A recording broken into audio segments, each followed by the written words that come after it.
The Gulf countries, like my country Kuwait, were poor countries in the past.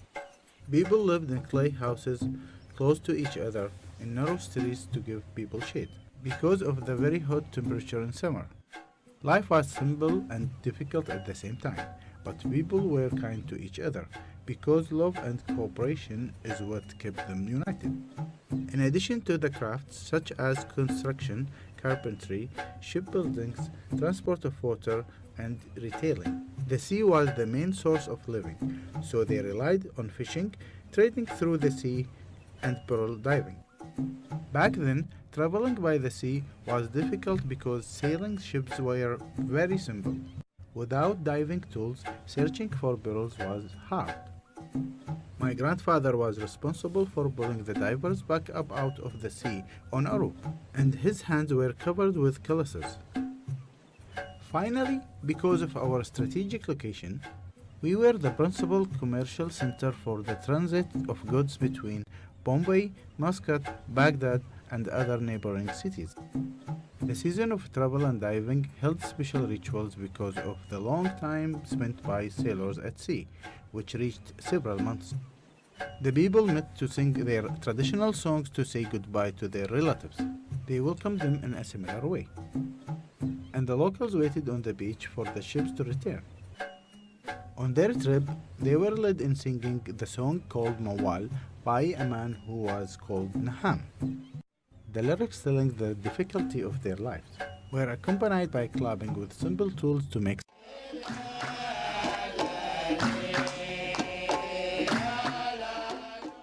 In our region of Saudi Arabia, Qatif, we had the same ritual. Before the fishermen came back from fishing, their children would give the sea some gifts after asking God to save them and bring them back safely. These gifts were called Dokhala. So, what was a Dokhala? It was a pole of straw where they grow some plants, and on a special day, they would throw them in the sea. After people learned how to make artificial pearls and discovered oil in the Gulf Sea, our grandparents left their jobs as fishermen because it was so hard and dangerous. They went to the largest oil company in the Middle East, Saudi Aramco, where the danger levels are low and the profits are very high.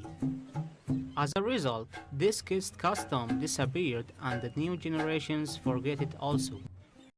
12 years ago, on a sunny day, my family and others in my village, Sanabis, tried their best to revive the heritage. So, everyone shared their work to create the festival. They made it very simple festival where their families went and remembered the old days and taught their children about the traditions. As years went by, this festival became larger and more renowned for the Gulf countries and even in different countries. A Dokhala festival starts annually at Eid al-Adha and ends after 2 weeks. Every child goes there with his Dokhala and throws it in the sea with a very beautiful view and a huge smile. A Dokhala festival has different sections. To enter some of these places, you have to buy some tickets. All the money they collect will go for the charities. The Heritage Village is the first old or traditional building where you can learn the history of the village, families, jobs, and the tools that grandparents used in their work and life. Additionally, there are some traditional handmade products and food you can buy and enjoy. Second, the theater.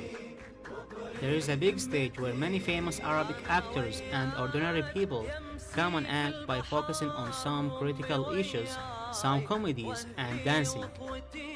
In addition, there are some amazing magic shows that can blow your mind and make you scared. There is also the theater of horror. From the name, you can tell it is a dark theater which is specially for kids.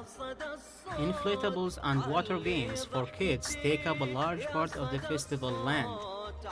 Third, the traditional market is a large thing where home businesses and companies sell their products, traditional food, and other products.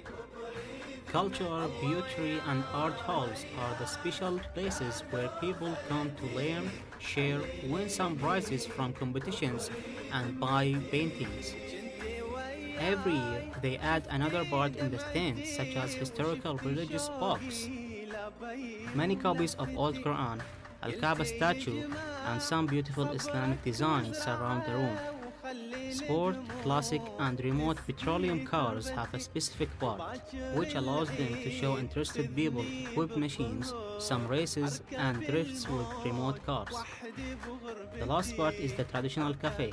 It is made from palm fronds and some wood chairs.